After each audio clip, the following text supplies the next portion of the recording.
¿Cuál es, profesor? La notación es el polinomio de L por YT es eso.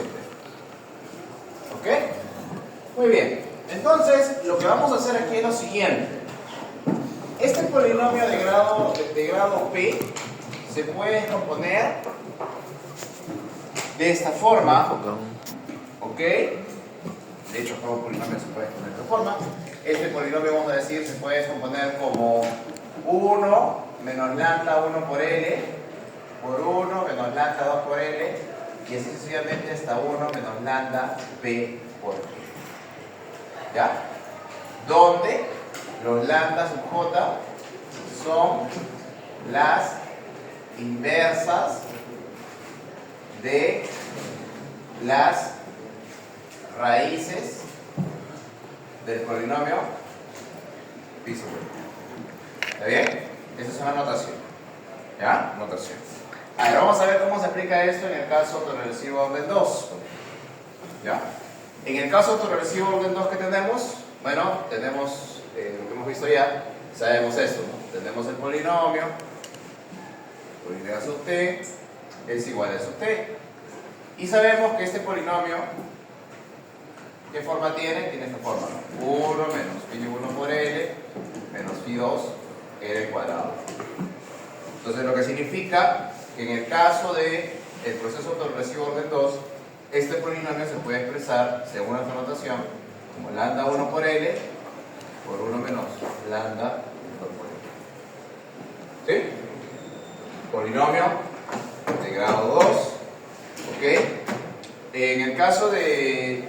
Este es para el caso del largo 2. En el caso del AR1, profesor, ¿cómo es? A ver, en el caso del AR1 es, profesor, así, ¿no? Phi L igual por Y sub t es igual a sub t. En este caso, ¿cuánto vale el polinomio? Simplemente vale esto, vale, ¿no? Según lo que hemos visto acá, es 1 menos phi1 por L, ¿cierto? Lo que significa que aquí justamente se cumple esa notación. Esto de acá es 1 menos lambda 1 por L. O sea, aquí el que hace las veces de lambda es el mismo L. ¿Sí? ¿Se ve? ¿Me siguen todos? ¿Todos? Han llegado recién. Lo que había hecho acá es una notación nueva.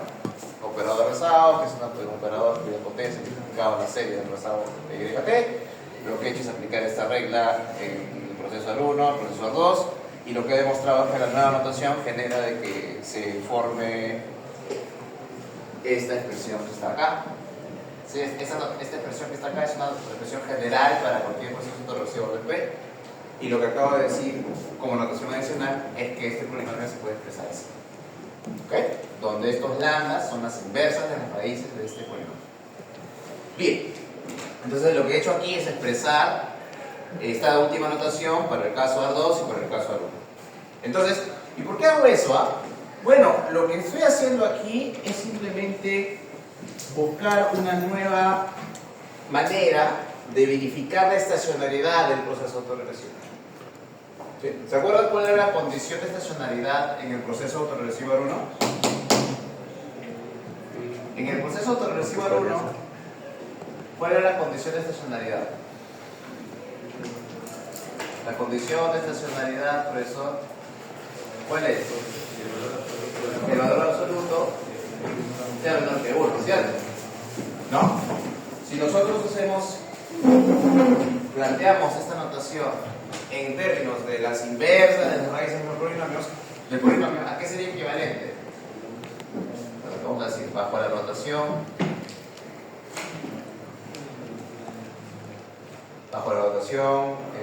vamos a llamar si quiere notación asterisco.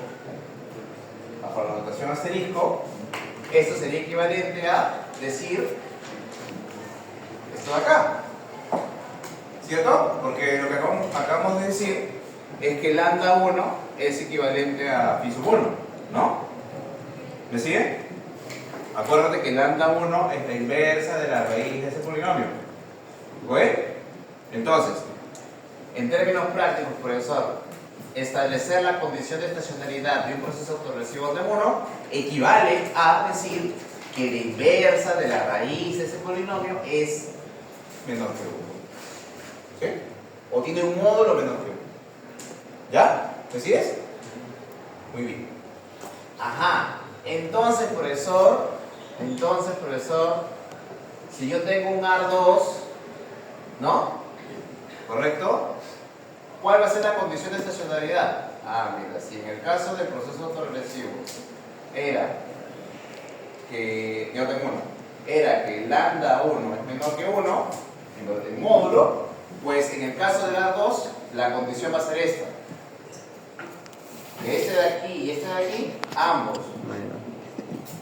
sean menores. ¿Sí? Y si yo aplico la regla en un ARP, donde tengo ¿cuántos landas? Pelandas. Tengo pelandas, ¿verdad? ¿Qué va a pasar aquí? Bueno, en este caso, lo que va a pasar es que esto tiene que ser para todo J que va de 1 a 0. ¿No? Tiene que ocurrir que el módulo de los lambdas, desde 1 hasta P, tiene que ser menor. Ahora, profesor, pero una cosita, usted decía que lambda es la inversa de una raíz, ¿no? De un polinomio, ¿verdad? Pero ustedes recordarán, por ejemplo, un polinomio de grado 2, ¿no? Ustedes recordarán que habían casos de polinomios con raíces reales, otros polinomios con raíces complejas, y si tenía raíz compleja, tiene raíz conjugada, ¿no? Entonces, profesor, ¿cómo podemos establecer esta regla en esos escenarios donde las raíces sean complejas? O sea, donde tienen una parte real y una parte imaginaria, ¿no? ¿Recuerdan? ¿Se puede poner complejo? A más B por I. Ya. ¿Cómo garantizo, profesor, que se cumple esa condición en una raíz compleja? Bueno, la literatura aquí nos dice lo siguiente. Bueno, haz un círculo, ¿sí? Donde tienes aquí el eje de los reales, aquí el eje de los imaginarios, donde el círculo sea un círculo de radio igual a 1. Si lambda cae dentro del círculo, por ejemplo, por acá, significa, por ejemplo, estas son las raíces de un AR2, ¿no? La compleja y la conjugada. ¿Sí? Si las dos raíces caen dentro del círculo unitario, se cumple entonces que la es estacionaria. ¿Sí? ¿Me siguen?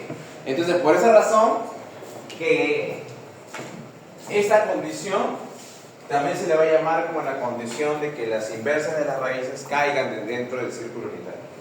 Así se le va a conocer. Si ustedes tienen no solo un AR2, sino un ARP o un AR4, por ejemplo, se va a buscar que todas las raíces, las 4 raíces, caigan dentro. ¿Sí? ¿Ok? Ya no va a ser necesario hacer toda la derivación matemática que habíamos hecho hace un rato, ¿se acuerdan? Con el AR1, que era muy complejo. Acá simplemente metemos al software, el software calcula las inversas de las raíces, las metes en circulito y tú miras tranquilamente y dices esos valores están dentro del círculo y por lo tanto el AR es estacionario. Así es. ¿Okay? Entonces, esa es la utilidad de utilizar esta notación. ¿Ok? Esta notación de polinomio Rosado, porque es una notación que me facilita a mí plantear, verificar la estacionalidad del proceso. ¿Ok?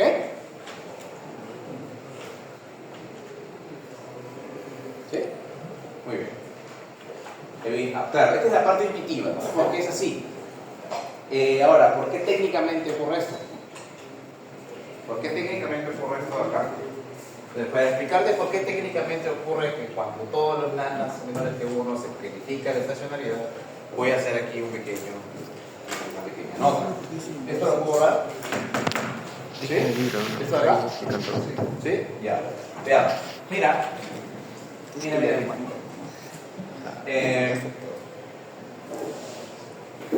A ver, profesor.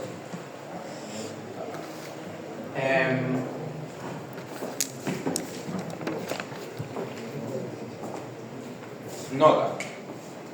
Mira, nota. ¿Qué tenemos? Mira.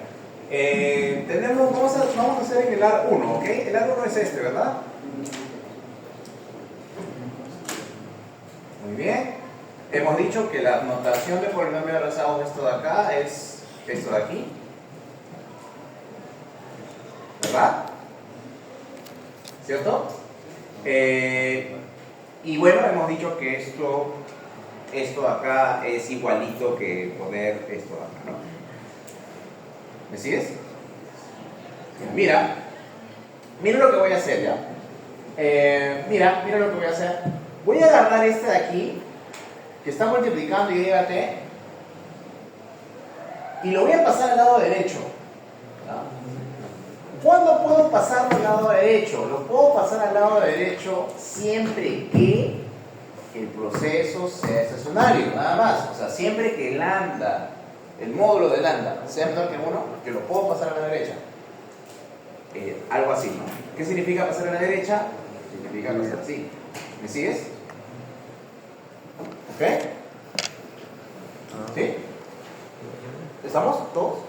Pasar a la derecha es, si está multiplicando, lo paso a dividir, lo paso a invertir. Esta propiedad que tiene el proceso de pasar a dividir, pasar a invertido al lado derecho, se le llama la propiedad de invertibilidad. Esta es la invertibilidad. Te respondió. ¿Y qué cosa es la propiedad de invertibilidad? Es generar un proceso invertido, o sea, hacer que esto de acá se pueda ir al otro lado dividido. ¿Ya? Eso es invertibilidad. Ahora, una cosa interesante de esto es lo siguiente. Si yo considero que el proceso es estacionario, les decía yo, es invertible, ¿verdad? Les decía eso. Ahora, para que sea estacionario, ¿qué tiene que pasar? Tiene que pasar que nuestro amigo es el módulo es menor que 1, ¿cierto? Lo que significa que este término que está acá se puede notar como el resultado de una serie geométrica convergente. ¿Sí? De tal manera que puedo decir que esto que está acá es 1 más lambda 1 por L, más lambda 1 al cuadrado L al cuadrado, más lambda 1 al cubo L al cubo, y así sucesivamente. Y si yo reemplazo esa serie geométrica infinita acá, lo que voy a tener aquí es lo siguiente. Voy a tener que eso es YT es 1 más lambda 1 por L, más lambda 1 al cuadrado L al cuadrado, lambda 1 al cubo L al cubo, multiplicado por eso.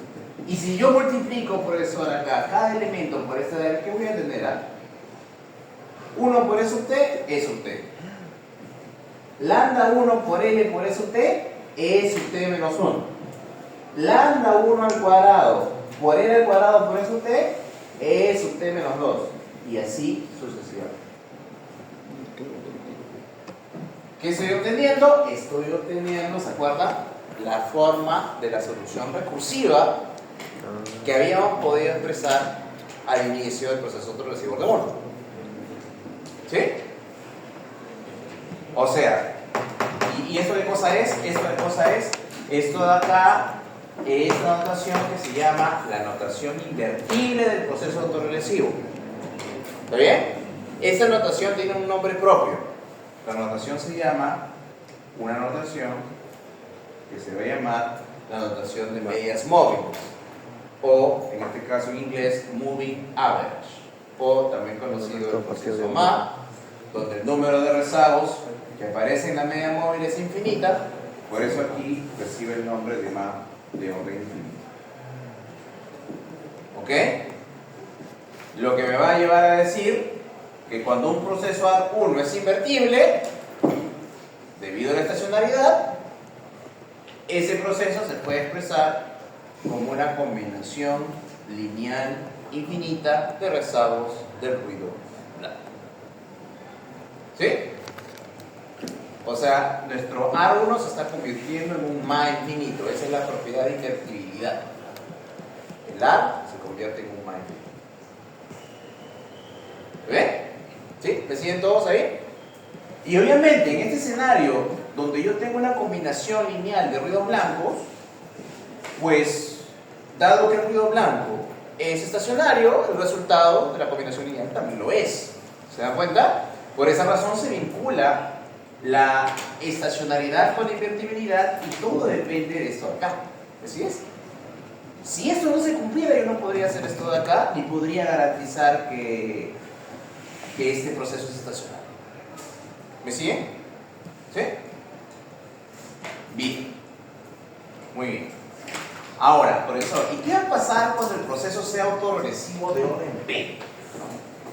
Bueno, en el caso del proceso autoregresivo de orden P, ¿nosotros qué haríamos? Y esta es una nota, un print de Hamilton, ¿ya?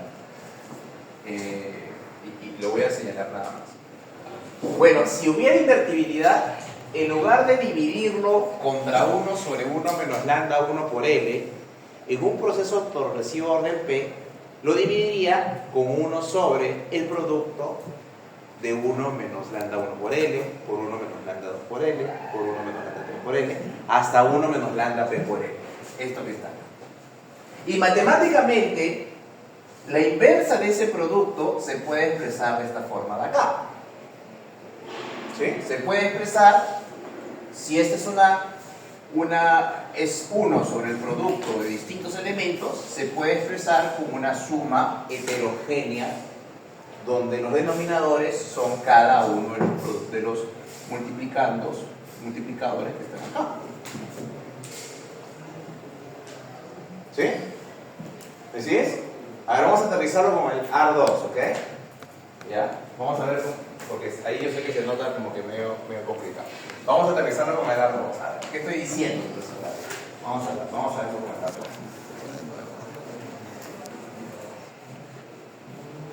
A ver, lo que estoy diciendo es lo siguiente, chicos. Ese es el caso del R1, ¿verdad? Ya quedó claro, creo, con esta nota que hemos hecho acá. Esta es una nota. Ha quedado claro la vinculación de esto de acá con la invertibilidad, que a su vez garantiza la estacionalidad. Vamos a ver acá qué es lo que ocurriría en nuestro R2, profesor. A ver, nuestro R2, profesor, ¿qué tenemos? Lo siguiente, mira. YT es igual a phi 1 por YT menos 1 más phi sub 2 y YT menos 2 más eso, ¿cierto? Y sub t, bueno, esto si lo denotamos en polinomio rezago sería así, ¿no? Y esto, profesor, que usted me ha dicho que es igual, esto es igual, profesor, usted dice esto, ¿no? Según la anotación que acabo de borrar del mensaje. ¿Cierto? ¿Sí? ¿No? ¿Qué estoy diciendo acá? Esto lo voy a pasar a dividir acá. Voy a hacer el proceso invertido. Esto sería 1 sobre 1 menos lambda 1 por L por 1 menos lambda 2 por L multiplicado por eso. ¿Estamos de acuerdo ahí todos? Entonces lo que estoy diciendo acá es, bueno, pero nosotros sabemos que matemáticamente esto se puede descomponer así.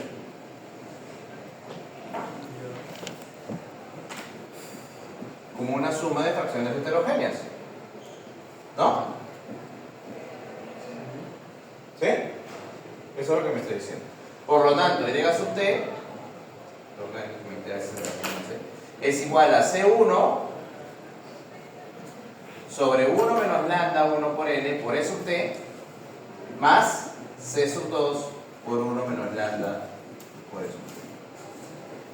Por lo tanto, si ustedes se dan cuenta, ¿qué está ocurriendo aquí? Está ocurriendo que al final Y sub t es una suma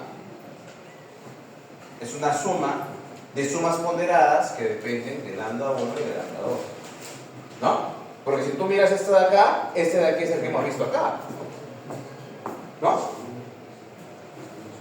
¿Qué tiene que pasar para que sea estacionario ese que está ahí solito? Para que esto sea una serie convergente, ¿qué tiene que pasar? Tiene que pasar que este tiene que ser menor que 1 en módulo, ¿no? Para que ocurra lo de allá y demostremos la estacionalidad. ¿Qué tiene que pasar si solamente fuera este de acá? Tiene que pasar que el módulo de lambda 2 también tiene que ser menor que 1. Entonces, si yo quiero garantizar que exista estacionalidad en toda la suma, los dos lambdas en módulo tienen que ser menor que 1 para que cada uno se pueda expresar así. ¿Sí? ¿Me siguieron? Esa es la justificación matemática de esto que está acá. O sea, lo que estoy haciendo es lo que dije, ¿no? Paréntesis, intuitivo, segundo step, técnico. De la parte técnica de por qué se cumple esto es por esta razón. ¿Sí? Para poder asegurar la estacionalidad, para poder asegurar que nuestro y sub t se puede expresar como un ma infinito, ¿no? O sea, el ma infinito de por sí ya me garantiza la estacionalidad sin ningún problema. ¿Sí? Ajá. C1, C2 y hasta lo más C3 que puede haber, todo tiene que sumar 1. Bueno. Lo que es el numerador, C1, C2. Ah, ya. La forma de C1, C2 es otra historia. Lo que pasa es que acá, tal como está, la forma de los Cs es una potencia de la P-1 de lambda, dividido entre la productoria de lambda menos los lambda de diferentes. La demostración de eso está en el anexo del capítulo 3 de Hamilton. Eso ya no lo vamos a hacer. Es una demostración de página y media de cómo se llega a esto. O sea, lo que yo quiero que vean simplemente es esto. ¿Sí? ¿Okay? Ahora, hay otra forma también de resolver esto, que bueno, me lo reservo para econometría 3, que es hacer el ARP con una representación que se llama la representación estado-espacio. ¿Sí? Y lo que hace la representación estado-espacio es expresar todo ARP en un macrosistema var de orden 1. ¿Ya? De tal manera que si tú verificas la condición en el var de orden 1, la condición del var de orden 1 matemáticamente es exactamente lo que está ahí. Solo que ahí le llamamos a esos lambdas, como es una matriz, se le llama valores propios. ¿Sí? En una forma estado-espacio, esos lambdas son los valores propios de una mega matriz. Por eso tiene que ser notación pues lambda, porque la notación formal viene de una matriz. Y esos C chiquitos que ustedes ven aquí son los vectores propios. ¿Sí? Pero esa notación me la reservo para eco 3. ¿Ya? Cuando veamos var y tengamos que hacer una multivariado ¿ya? Bien, pero aquí no ves colado nomás porque muy bien. Bueno, lo que nos falta ver respecto al AR, ese sistema de ecuaciones Young-Walker, ¿ya? Pero eso lo vamos a ver la siguiente semana, porque de hecho que sigue en parcial va a venir alguna pregunta operativa de eso. Ya, lo vamos a ver la siguiente semana. Ya, la siguiente semana conmigo van a estar 2 días, previos al parcial. Ya, Young-Walker queda pendiente. Y me voy a ir de frente a estos grafiquitos acá, que lo van a ver el día de mañana con Facundo. ¿Ya? Estas gráficas que ustedes ven aquí son 2 funciones estadísticas que ustedes han visto en geometría 1, pero no con nombre propio, ¿sí? Salvo que hayan yo conmigo. Esta que está a la izquierda se le conoce como el FAS, que son las siglas en español de la función de autocorrelación simple, ¿sí? Y este que está a la derecha es el FA, la función de autocorrelación parcial. Esta de aquí es la notación que tiene el FAS del AR de orden 1. Primero les voy a comentar nuevamente de forma intuitiva, ¿ya? Cuando ustedes vean un AR1, ¿sí? La característica FAS que tiene un AR1 es una función FAS que decrece exponencialmente, ¿ya? Un decrecimiento exponencialmente es cuando las barritas van desapareciendo, pero poco a poco, lentamente, ¿sí? Mientras que su contraparte FA es una función cuyo único valor diferente de 0 es la primera barrita.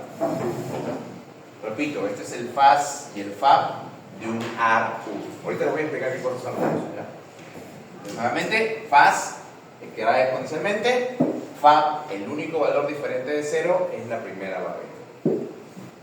Si ustedes quisieran hacer la caracterización faz y fa de un aro 2, tendrían esta caracterización.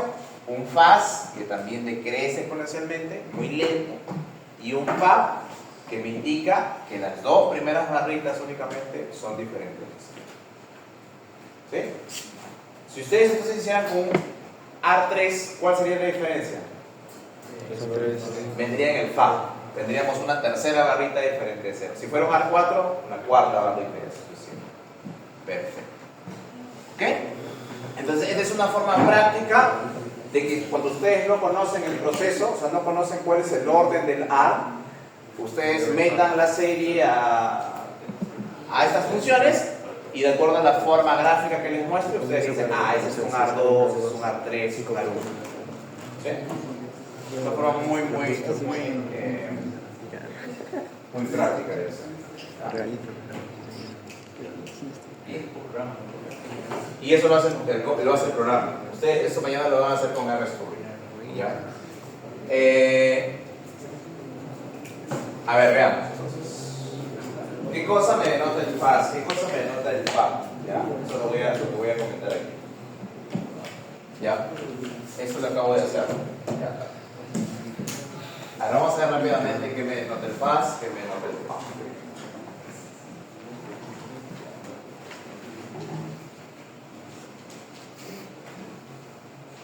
Bien. Esto lo tengo aquí en la primera parte, inclusive. Aquí está. Esta es la forma de la función faz y esta es la forma de la función fa.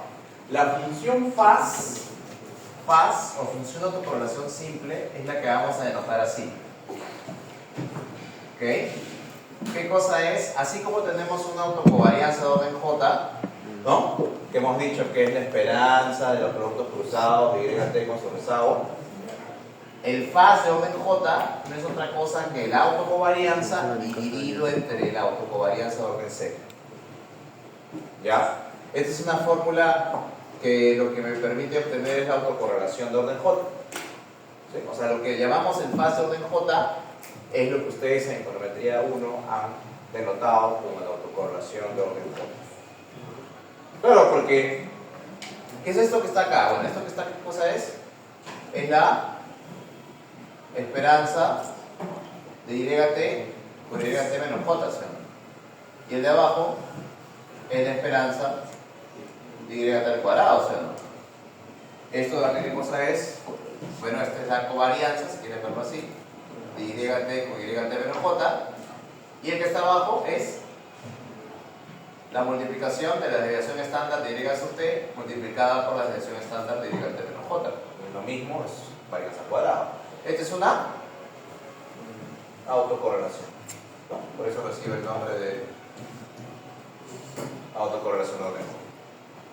Muy bien, y en el caso del AR1, ¿qué forma habíamos visto de esto de aquí? En el AR1, ¿qué habíamos visto? Habíamos visto en el AR1 que la autocovarianza de J, ¿qué fórmula tenía? Era esta, ¿cierto? Lo que significa que si yo divido estos dos señores, ¿qué me va a quedar? Esto acá, ¿cierto? O sea, significa que la autocorrelación de orden J es una potencia J de phi 1, ¿no? ¿Se ven? ¿Todos? ¿Me siguen? ¿Me siguen? ¿Sí me siguen? Esto de acá, hasta acá, ¿se acuerdan esto? Lo que vimos antes del break. ¿Sí? Lo que he hecho yo es pasar esto a dividir para tener la fórmula que está acá. Entonces yo digo a partir de esto que el faz de orden J o la autocorrelación de orden J es la potencia J de phi 1.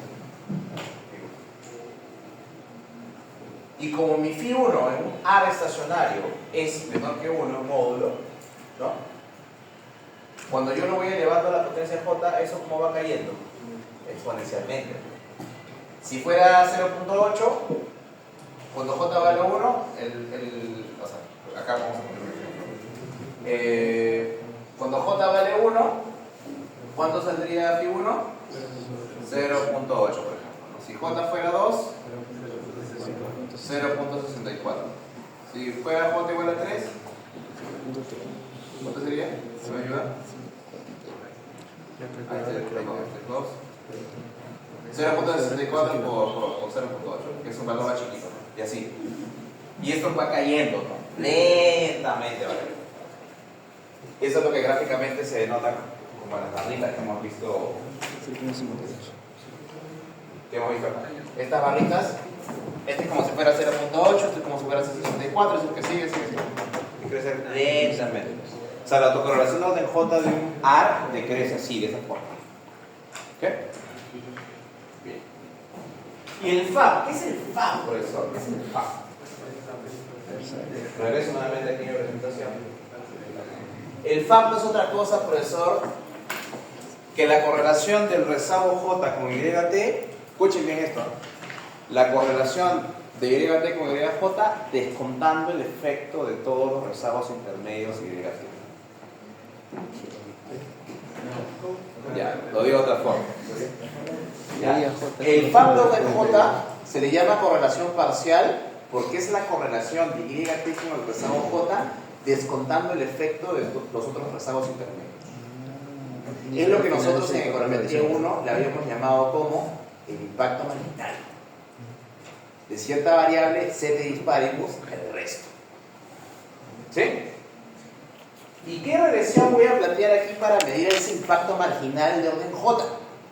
Una regresión de YT contra todos los rezagos posibles que pueda tener YT. ¿Sí? Donde el FAB de orden J no es otra cosa que el coeficiente del rezago J de esta regresión. ¿Sí? ¿Se acuerdan de cuando ustedes colocaban el autocorrelograma para hacer autocorrelación? El software te pedía un P máximo, a veces te ponía 12, 36, ¿te acuerdas?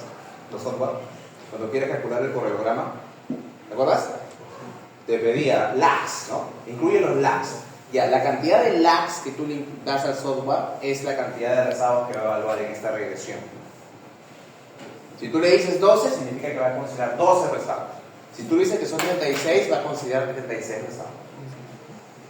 Y una vez que tú le dices la cantidad de rezagos, lo que el software va a hacer es esta regresión, va a regresionar YT contra los 36 rezagos. Y si tú le dices, ya, ok, tengo los 36 rezagos, ahora dime cuánto vale el FAB de orden 5, por ejemplo. ¿Qué es lo que va a hacer? ¿Qué es lo que le vas a pedir al software? Dame el coeficiente del rezago de orden 5 de esa regresión. ¿Me siguen? ¿Sí? Entonces, ¿por qué razón? ¿Por qué razón ustedes creen que aquí el FAB del AR de orden 1 es de esta forma? Porque si hago una regresión con muchos rezagos, el único rezago significativo en esa regresión es el primero nada más. Y el resto es estadísticamente igual. Si yo hago lo mismo en el A de orden 2, los dos primeros únicamente van a ser significativos y el resto sí. Por esa razón, si yo quisiera encontrar el orden del A, miro cuántas barritas del FAB son estadísticamente diferentes. ¿Sí? ¿Se entendió? ¿Ok? Bien. Ahora, solamente ya para ir cerrando. Profesor, acá, excelente. Este es el de un A, ¿cierto? Pero es el único proceso que vamos a estudiar en este curso, al menos para el bloque univariado. No. Hay otro proceso que se llama el proceso MA.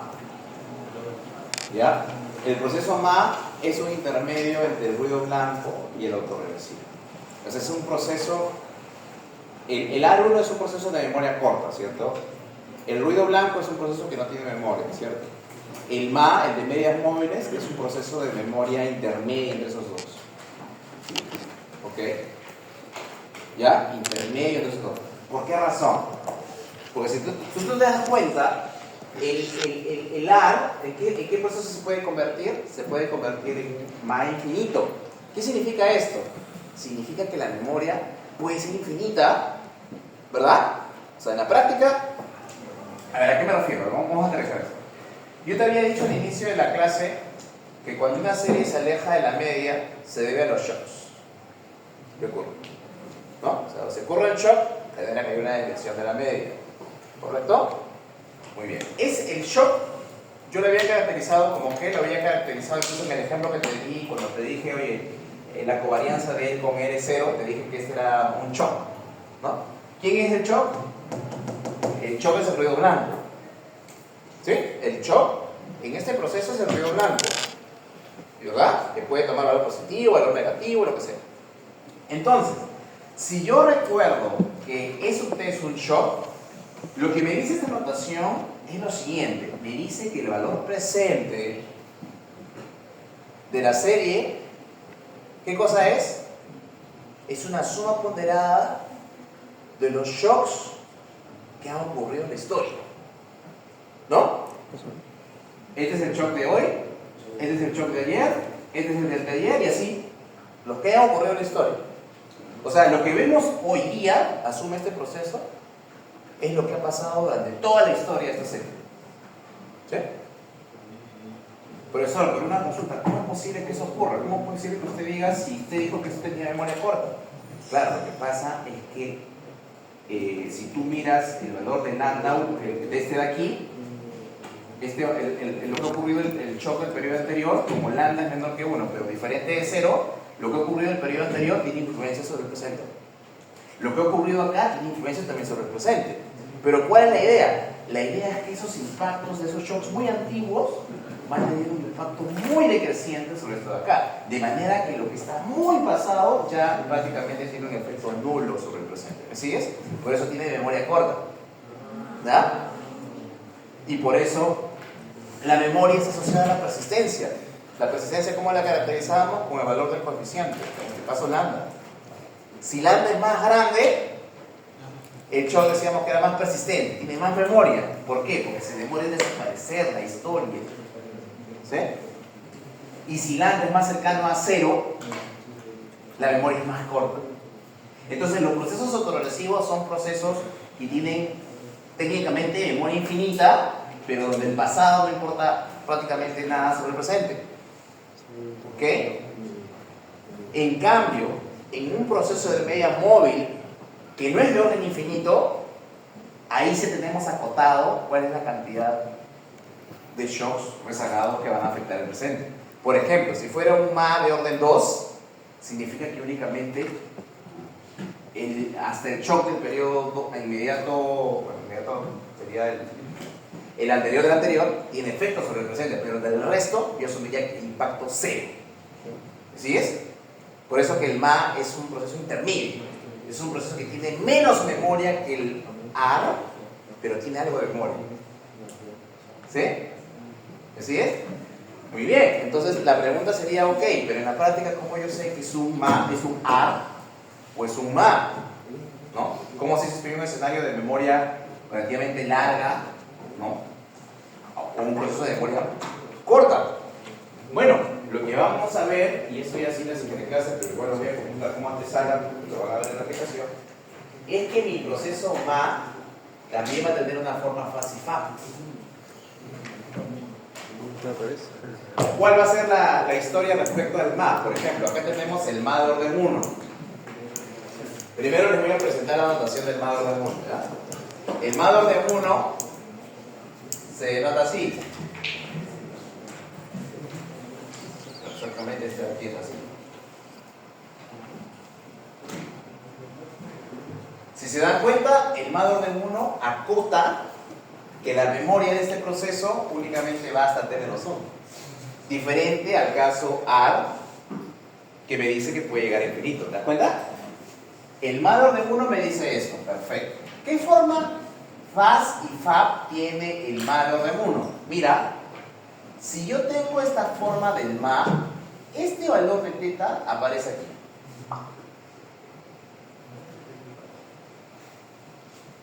Y la forma del FAP, ¿qué forma tiene? Un decrecimiento exponencial. Oye, esto se asemeja bastante al AR, ¿verdad? Pero al revés, ¿no? En el caso del AR pasaba lo contrario. Pasaba que el FAS decrecía exponencialmente y el FAP, el primer valor, dependiendo del orden del AR, se truncaba en 0. Acá pasa lo contrario. Si yo quiero encontrar el orden del MA, lo voy a encontrar encontrando la cantidad de barras del faz diferente que sea. Y la contraparte va a ser que el fab va a decrecer exponencialmente. Lo mismo si yo hiciera ahora un MA de orden 2, en este caso el MA de orden 2, ¿qué notación tiene, profesor? Ah, tiene esta notación, mira. Esta de acá es usted, menos teta 1 es usted menos 1, menos teta 2 es usted menos 1. Proceso de memoria corta, hasta el rezado de orden 2, faz, solamente los dos primeros, fab, decrecimiento exponencial. Entonces, esa es una manera de encontrar, caracterizar el proceso MA. ¿Sí? ¿Ok? Eso ustedes lo van a ver el día de mañana. El día de mañana, Facundo les va a enseñar a simular procesos MA, procesos AR. ¿Ya? Y también procesos AR-MA. Hay procesos que combinan los dos. Combinan los dos. ¿Y el reto cuál es cuando combinan los dos? Que ahí vas a tener dos decrecimientos exponenciales. ¿Sí? Y ahí, en ese escenario, es donde se va a tener que utilizar una metodología que se llama la metodología de Box-Chain. Donde yo voy a tener que poner, ok, puede ser un AR, puede ser un MA, puede ser un ARMA, y voy a tener que determinar cuál de los procesos es. ¿Sí? Y eso lo van a ver mañana. Arima también algo, y Forecast. ¿No va a ver mañana Forecast? Ya, no se vayan a ir, más aparte de